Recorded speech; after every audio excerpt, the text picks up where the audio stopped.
In a land where cacti outnumber cell towers and the horizon stretches further than a fiber optic cable, it's time for Valley's Bits, Bytes and Banter, the podcast that looks a bit behind the scenes of a broadband provider, takes a big bite out of the tech world, and serves up a healthy dose of banter with people in our community.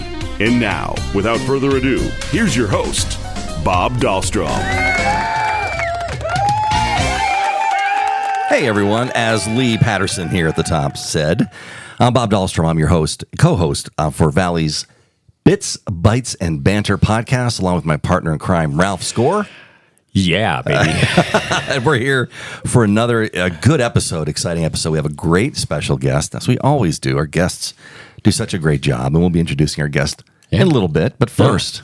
Well, we talked about, a lot of people wonder, we've got this big fiber expansion project going on, and a lot of people go, well, we already have service. What's the big deal with putting fiber in, right? And as opposed to maybe what they already have. DSL or fixed wireless, whatever it may be. And part of that is, there's more and more people that are embracing a rural lifestyle, right? Moving to rural areas. So it's really important to be able to get to them with the technology they need for doing things like working from home, you know, or even like, today's episode has a lot to do with medical and health, or school. So there's actually a current data indicates that it's still about 1/3 of Americans are currently working a hybrid schedule. They're either alternating days from an office or home. And the trends offer benefits to rural spaces where there's robust broadband capabilities that can support a wide range of experiences. So that has a lot to do with why we're expanding as far as our fiber to get it into areas that it doesn't exist right now. Well, a lot of people realize from the pandemic having to work at home or whatever they were forced to do at that point, as most of us work, 'cause we were working from home full time for a while. Yeah. You start realizing, A, I can do this from home. B, there are other things I can do from home, right? We're talking telehealth and telemedicine. Right. Can work from home, can do school from home. Yep. Can work from anywhere remotely. Yeah. It means you can be an employee for anybody. Yeah. And work from home, even in rural areas. Yeah, which is, and when you think about it, that's such a change in the dynamic as far as the workforce across America. Compared to what it used to be, it's like, well, I have to move to this area. I have to relocate for a job. Right. And you don't have the traditional think there about having to do that, which you did. Yeah. If you wanted, depending on the type of job you wanted. Yeah. And still, to an extent, you do. But you got to get somewhat close. But there's a lot of jobs now you can live where you are, be happy, and still have the job you want. I don't know about being happy, but so anyway. Strive to be happy. How's that, Ralph? Just depends. So anyway, I got a little something from the FCC, a little news here, and this was it's a notice of inquiry which would seek comment on ways to help consumers in the customer service experience over phone, cable, and broadband providers, and basically would seek information on ways to ensure that consumers have appropriate and efficient access to customer service resources when working with their phone, cable, or broadband providers, right? And things that they want to be able to make sure that, simple cancellation if they have to do that, or access to live representatives. How many times you got caught in a robotic tree and you can't get out of it? Oh, boy. Right? Establishing uniform requirements regarding installations, outages, and service calls, automatic renewal of service and price increases, and special considerations for people with disabilities and more. So this is just an inquiry to see if they're going to go ahead and tackle this as far as putting it out probably for public opinion and that kind of stuff. And what it would take. Resources.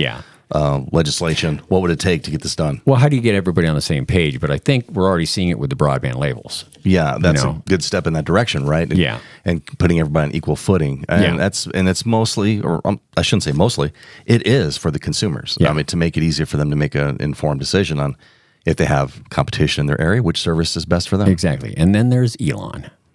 And Elon Musk does his own thing. Elon's got his own way. So. Yes, he does. So we're going to shift focus a little bit here. And usually we call this the spurious facts thing, but I'm kind of mixing this up with spurious and non-spurious facts. And since we're covering some medical stuff today, I've got some medical trivia. I feel like I need a thesaurus. And I might open this up for our guests, too. Okay, and these are three medical trivia questions, and our right out of the gate. Right out of the gate. Right That's out right. of the gate. We're going to see how good your knowledge is with the medical trivia. Okay, so first of all, the first FDA-approved, and this is one about technology too, right? The first FDA-approved telemedicine robot that uses autonomous movement technology is the RP Vita, and it's from the Roomba-making firm that shares its name with a certain movie that starred Will Smith. What was the name of that movie and the company? iRobot. Oh, boy. Yeah. How did I not come up with that? All I could come up with is I Am Legend. That's all I could think of. Was like, that's clearly not the answer. Well, obviously, that wasn't really Will Smith. So, yeah. Wait a minute. Yeah. So It was not Will Smith. no, it was AI. Okay. Wait, that was AI, right? Okay. So another one. Okay, this is I love this too. This is an interesting information. A Frankfurt doctor was told by a patient, "I have lost myself." And he observed and studied her for over a period of 5 years, and the patient became the basis for his paper and lecture in 1906, which ultimately led to his name being associated with what disease? I wouldn't even know where to start. Alzheimer's. Alzheimer's, of course. That's why you forget Yeah. basic That's core right. information like that. And now let's go to the spurious facts. I love the spurious facts. Okay. Yes, please, because I'm learning so much from these other ones. Let's move on. We'll start out with Toy Story. Do you know what Buzz Lightyear's original name was? For the movie, before Yeah. they chose Buzz Lightyear, Yeah. I do not. Lunar Larry. That was a good change. It just was a doesn't good sound right change. for, from infinity to beyond, or to You're infinity right, beyond. Lunar Larry. And the Terminator, right? It's one of my favorite sci-fi movies, the old style, right? Did you know that script was sold for $1? No, I did not know that. A young James Cameron was so determined to direct his first Terminator film that he sold the original screenplay to producer Gail Ann Hurd for $1. It's actually a good decision on his part, because look how it played out for him. Brilliant decision on his part. Okay, so now here's a medical one. Did you know what penicillin was first called? Mold juice. Which makes perfect sense, because whenever something's going bad in my refrigerator, I always go, I'm just making penicillin. That's right. Or AKA mold juice. Okay, and here's the last couple of them. Okay, the longest English word is actually 189,819 letters long. And I'm not going to try and say it. Yeah, good call. Does it fit on one piece of paper? Probably not. Probably not. But the fear of long words is called hippopotamonstrosis sequipedaliophobia, and that's a mouthful. Wait a minute. If you have a phobia of long words, they make a long word about the phobia? That's right. Oh, that's just playing around with you right there. That's just... And one that's little poking aside, the bear. okay, here's one for you, okay, and this is our last one, okay. What do these characters have in common? The Penguin, Colonel Mustard, Colonel Clink, Mr. Peanut, Count Von Count, and Charlie McCarthy. I know that answer. You do? I do. What is it? They all wear a monocle. Yes! Oh! Ding, ding, ding, ding, ding. I had one right. That's right. Oh my goodness. Too bad I have two monocles, aka glasses. And they tell me I'm reading on the paper, it's time for a break. And when we come back from our short break, we are going to introduce our special guest. So stick around. Valley Telecom Internet keeps you connected at the speed of life. Our fiber optic network provides fast speeds with unlimited data, whether you're gaming, streaming, or downloading your favorite podcasts. To find out what speeds are available in your area, give us a call at 800-421-5711 or go to vtc.net. Life moves pretty fast, and so should your internet. So get connected with Valley Telecom. And don't forget to download the latest episodes of Valley's Bits, Bytes, and Banter wherever you get your podcasts.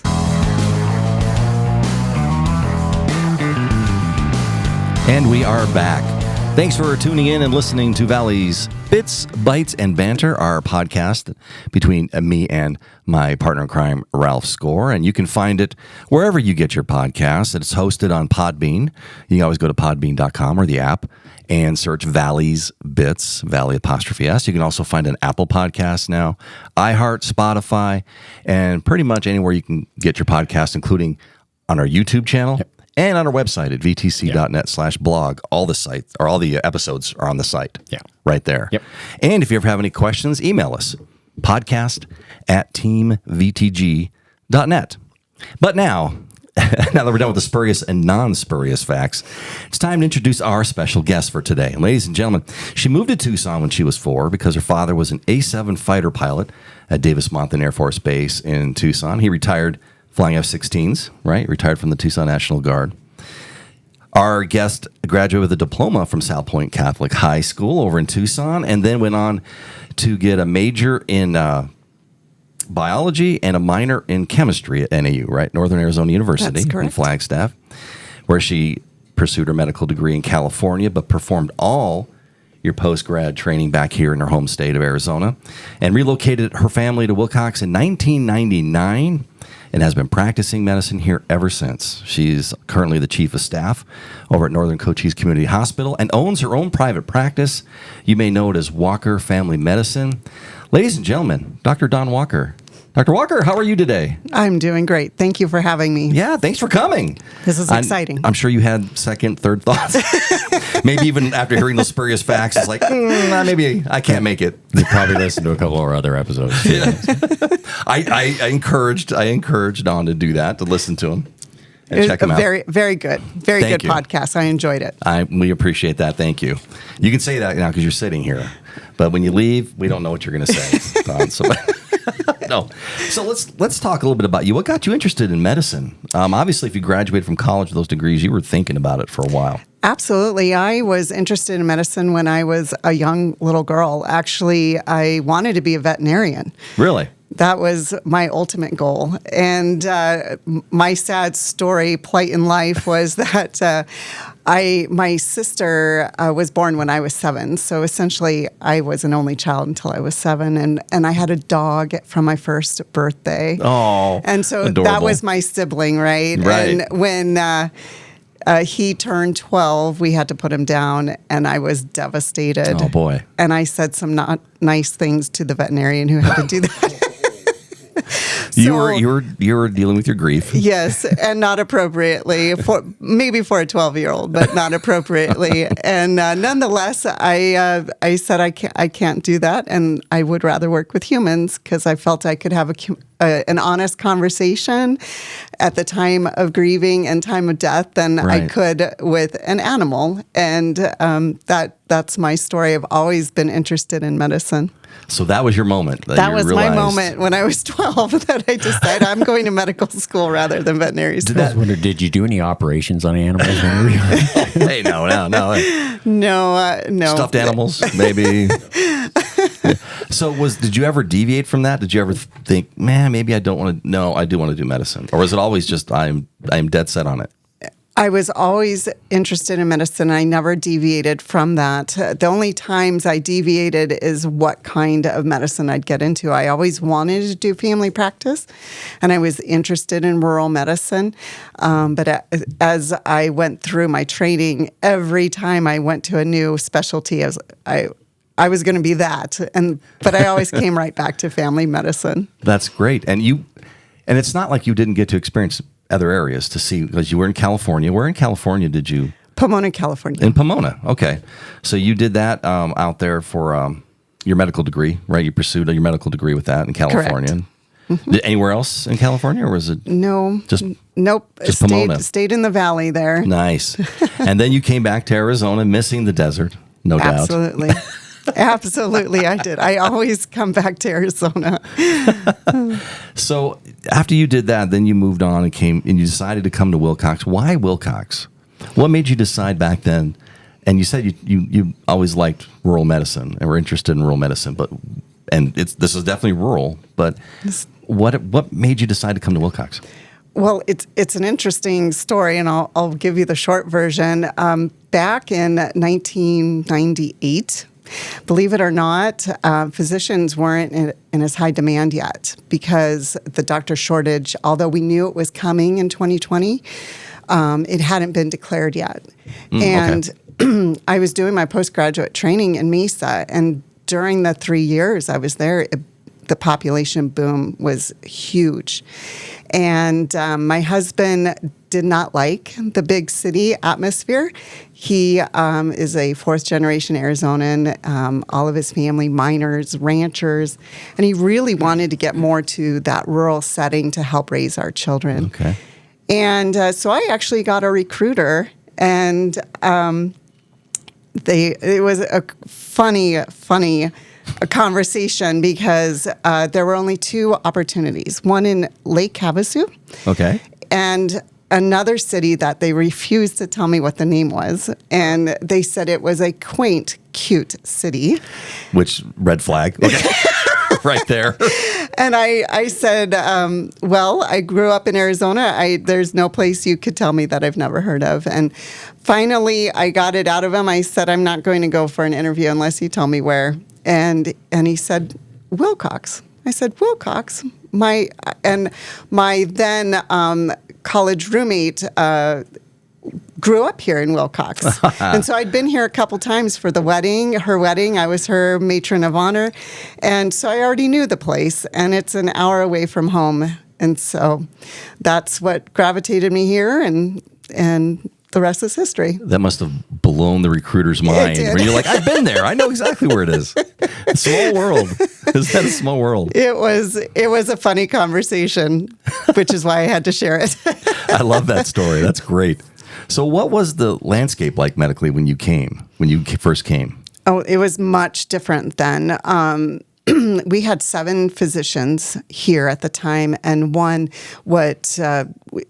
some people traditionally call a mid-level, which is a physician assistant, and only one at that time. Medicine at that time was much different. And like I said, we didn't have the doctor shortage declared at the time, but since we've had a lot of people retire and create that vacuum, just like every other industry that you've noticed. Also, we'll probably talk about technology and how that forced a lot of older doctors into retirement, creating a bigger void. And nationally, what we're seeing is a lot more nurse practitioners, physician assistants with supporting the physician role.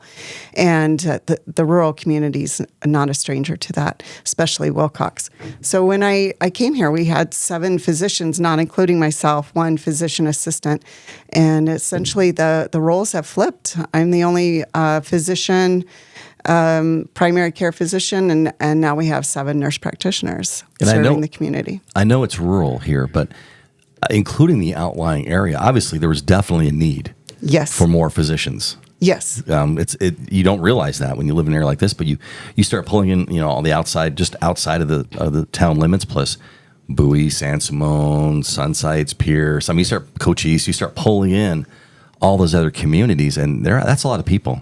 Absolutely. Our service area for my clinic, Walker Family Medicine, we have patients all the way from the New Mexico-Arizona state line, as far north as Pima, just north of Safford, as far south as Douglas, and as far west as Vail, Arizona. Wow. So, very far-reaching. Yeah, so, it's 75 miles each, in a radius there. No, that's a big area. That is a huge area. Now, when you were recruited to come work for the hospital? I was.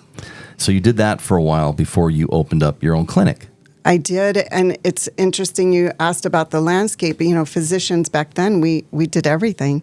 So at that time, we had a nursing home, and the local doctors worked the ER. So not only was I recruited to work in the clinic, I worked the ER, I manned the floor, I worked the nursing home.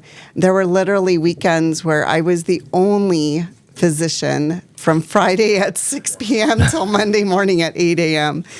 And so it was a very different atmosphere then. Boy, very rural medicine, right? You had to wear a lot of hats. So you decided to strike out, and you and your husband, Joe, started your own clinic. And you guys, I would venture to say, were very different in your thought process as far as going paperless when you first started, right? Right from the get-go, when you guys started the clinic in 2008? That is correct.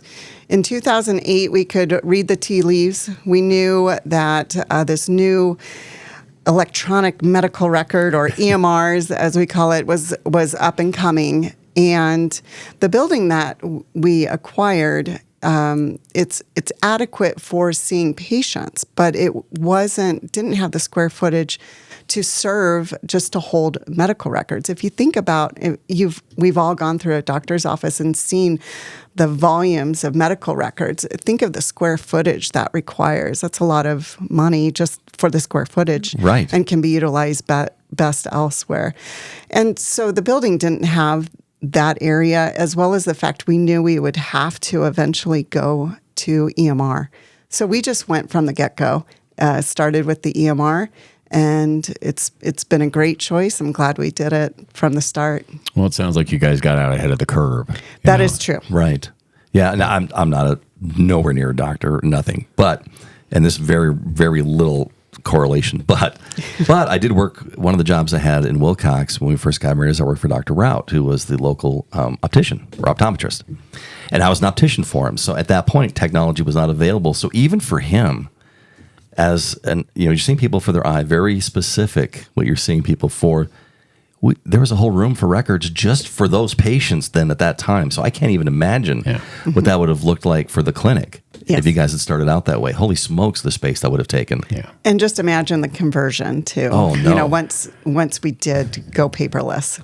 That would transferring everything over. Yeah, that's just a nightmare to think about. And Bob, I'm amazed. You're not a doctor? I am not a doctor. This is the first time I'm hearing this. But you did stay at Holiday Inn Express, right? But I did stay at Holiday Express once, yeah. So, I'm an honorary doctor. How's that? Of what I don't know. I have no idea. But no correlation at all. I'm not saying I'm a doctor. But just as far as record keeping, I can just imagine what that would have been like. And you mentioned EMR. So let's talk a little bit about that, because there's an article of interest here. We're talking about some requirements, right, that are coming for EMR. That is correct. And I know they talk in there about compliance, and this has a lot to do with Medicare and Medicaid. Correct. Can you talk about that a little bit? So it's interesting when the push came for the EMRs, the big sell, the government sell, was that it would reduce healthcare costs because doctors wouldn't reproduce tests. So somehow I was supposed to magically see that in, Scottsdale, Dr. Smith ordered an MRI on my patient, and therefore I wouldn't repeat that test. Or maybe Dr. Carroll in Tucson ordered a blood test on my patient, and I could see that. And therefore, the selling point was that it would reduce overall healthcare costs because of lack of reproduction of tests. No redundancy. Exactly. The insurance is behind it. So is it right like away? They're like supporting is it ready for prime time? No, that still has yet to happen. Okay. So none of our systems communicate with other systems. So, for example, even the hospital has their own EMR, which is different from ours, but we don't have an interface. I do have interface with like Sonora Quest and the lab drops in. However, that doesn't give me permission because of HIPAA to see what Dr. Smith ordered on the same patient, even though it's Sonora Quest. So there's still a lot of hoops, and I don't believe that it's really reduced the cost of medicine, but what they've started to use it for is data mining. And so what you're finding in these articles is that they being Medicare and Medicaid, are using the system now for us to validate our use of tests and make sure we're staying compliant with metrics, with standard of care. So, for example, what percentage of my females have mammograms done? What percentage of my patients have had their colonoscopies? Right. And, and they decide what those metrics are. So they're holding the bar. Absolutely. Right? Absolutely. The insurance is the ultimate player in medicine now. I was going to say that the main thing is they don't want to pay for two tests with the same results. Yeah. So that's got to be a big part of it. They're a big sport. Why am I not surprised that insurance is involved in this? They have a lot of influence in a lot of the things that happened, even on the technology side, right, where this kind of stuff is happening. So how do you see it playing out? I mean, do you think this is going to be a good thing overall, or it potentially could be, but realistically, will it? I know that's a big question we could probably spend all day talking about, but. I was really resistant to Big Brother, if you will, dictating how I practice medicine. I felt that it was invasive and lost my ability to have that one-on-one with the patient and allow them to make decisions for themselves. And so there's that barrier. However, what I have found through the years of doing this, statistically, we do provide better health care and have better outcomes, catch cancers and disease processes earlier than we would have. And so in that regard, as much as I hate to give these metrics credit, we are doing a better job as a medical community.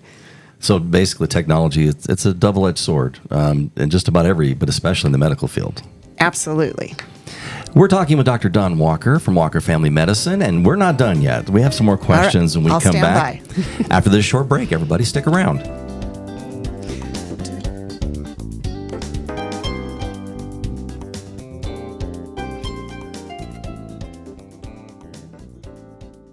Join Bob Dahlstrom and Ralph Score right here as they provide a look behind the curtain of a broadband provider on Valley Telecom's new podcast, Bits, Bytes, and Banter.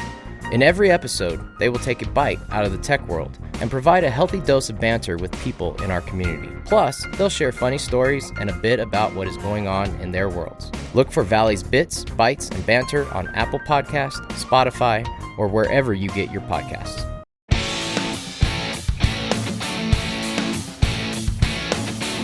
Ladies and gentlemen, we are back with Valley's Bits, Bytes, and Banter. Thanks for tuning into our podcast. You can find it where you get all of your podcasts. Make sure to like, subscribe, follow, and download all of our episodes, and make sure to listen to them. We have great guests on there, including today's guest, Dr. Dawn Walker. Hello. Hello, the Chief of Staff of Northern Cochise Community Hospital and owns her own private practice right here in Wilcox, Walker Family Medicine. So we were talking about technology in the medical field before the break. And let's talk about telemedicine. That's, I think, one of the big things that probably came out of the pandemic as far as useful that people can do going forward is using technology. I'm assuming the clinic does too. Absolutely.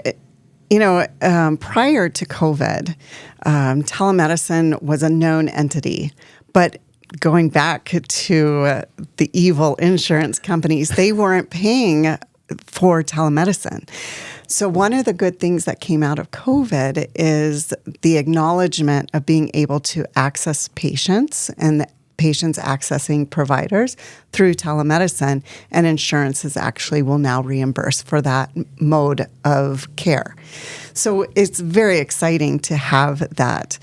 The other exciting change that I noticed during COVID and technology that you wouldn't think about, but it was a struggle for us, was that older people didn't know how to do telemedicine. I mean, they would have flip phones, and so their grandkids or their daughters would give them their smartphone and teach them how to do a telemedicine visit.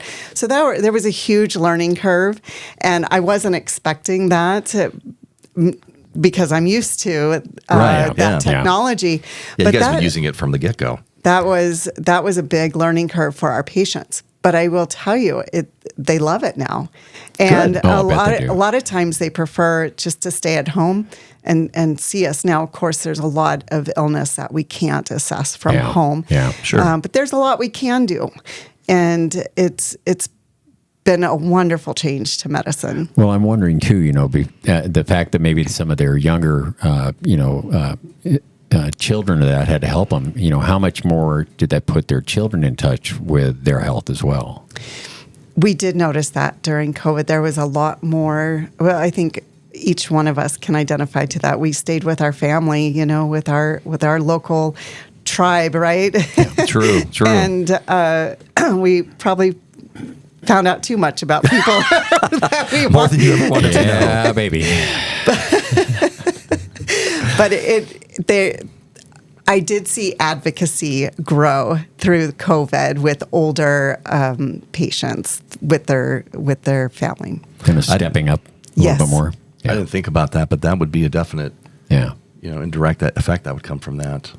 That's amazing. Also, compared to now, when you first started doing telemedicine, has it grown? Do you have more patients doing it now? How much of your weekly doctor visits or patient visits are telemedicine? So prior to COVID, it was minimal, mostly because of reimbursement.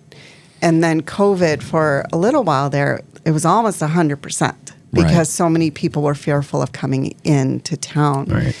Not just to the office, but just into town. So I would say it was probably about 85% during the height of COVID.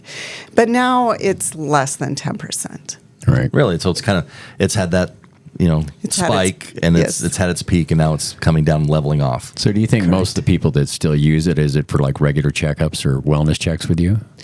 So there's certainly some limitations guided by the insurance company. Apparently, we need a podcast on just the insurance Yes, it's back to that. We're going to have you back on for an episode on just that. But in all seriousness, there's only certain things that we're able to do via telemedicine, and there are certain visits that are not authorized for telemedicine use. But what we find it helpful for is, little Johnny woke up sick this morning and mom is in a rush to get to work and she doesn't really have time, or a sitter, and telemedicine is very helpful for an acute or urgent visit. Right. But a typical annual exam, that really needs to be face-to-face. Right. Yeah, I mean, like you said, some of the things like that, I can see it being a very good benefit, but there's nothing better than a face-to-face appointment to talk to somebody, see the symptoms, see the effects it's having on the person, to be able to treat them. That's correct. Yeah. See, that's part of my honorary doctor coming out there, and I didn't even know that, did you? Dr. Bob. So technology plays a big part in every field now, it seems like, and including the medical field. But you were at one time, are you still part of the state medical board? I am. Yeah, I knew you were and one of the members. Ironically, my very first meeting, it was February 29th, 2020. And I can remember it because it was a leap year. And it was my first and only in-person appearance at the Phoenix.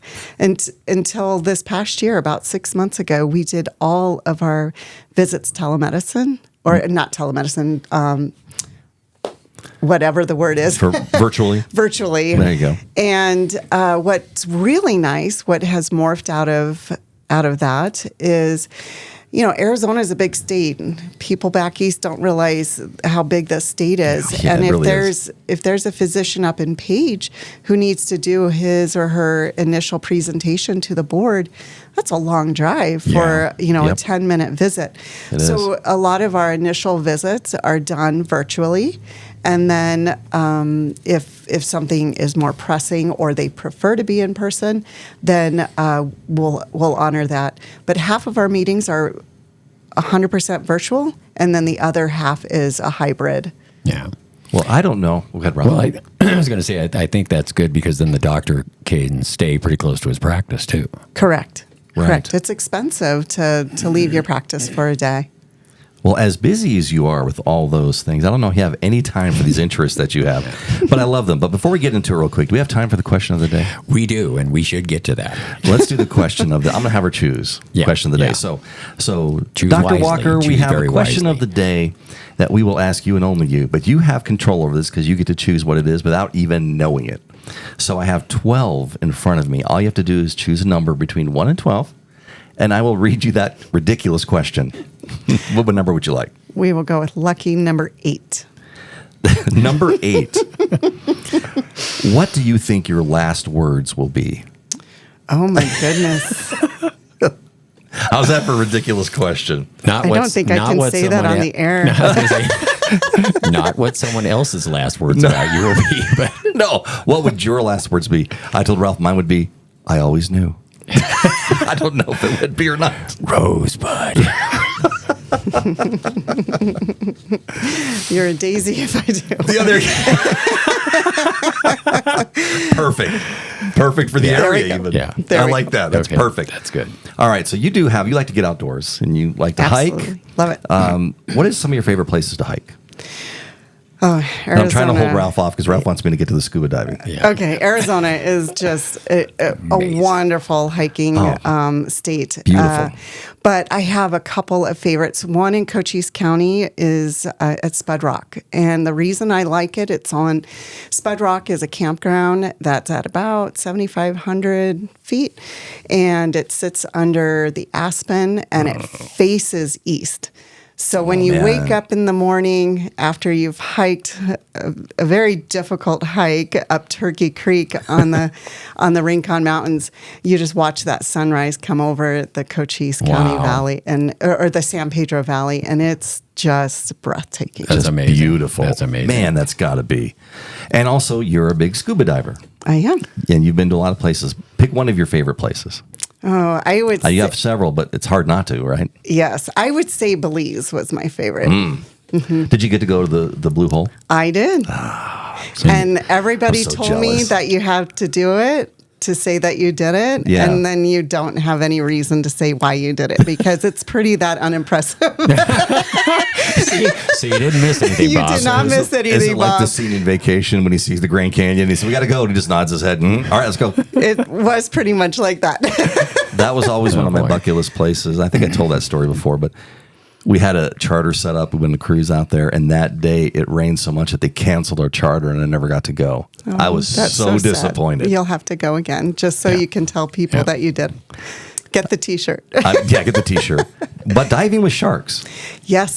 This is what Ralph wants me to get to. I've been Yes, waiting okay. the whole episode for me to ask you about Did diving you with get in a sharks. shark cage in Guadalupe Island with the great whites? I have yet to do the big shark blue. cage. I have not dove with great whites.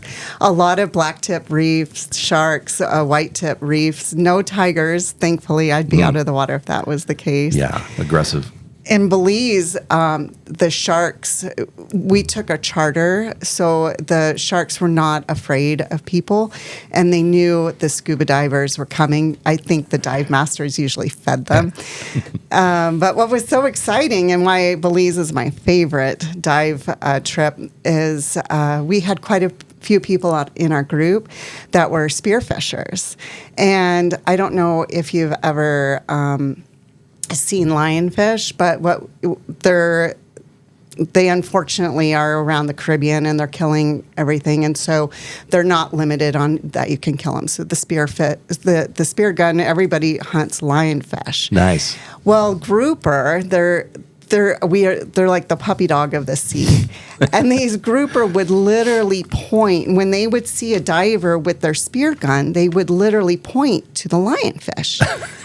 Because the grouper can't eat a lionfish while it's alive, but they can once it's dead because the poison won't hurt them. So what was fun is the grouper would literally point like a pointer dog, and then they would kill the lionfish.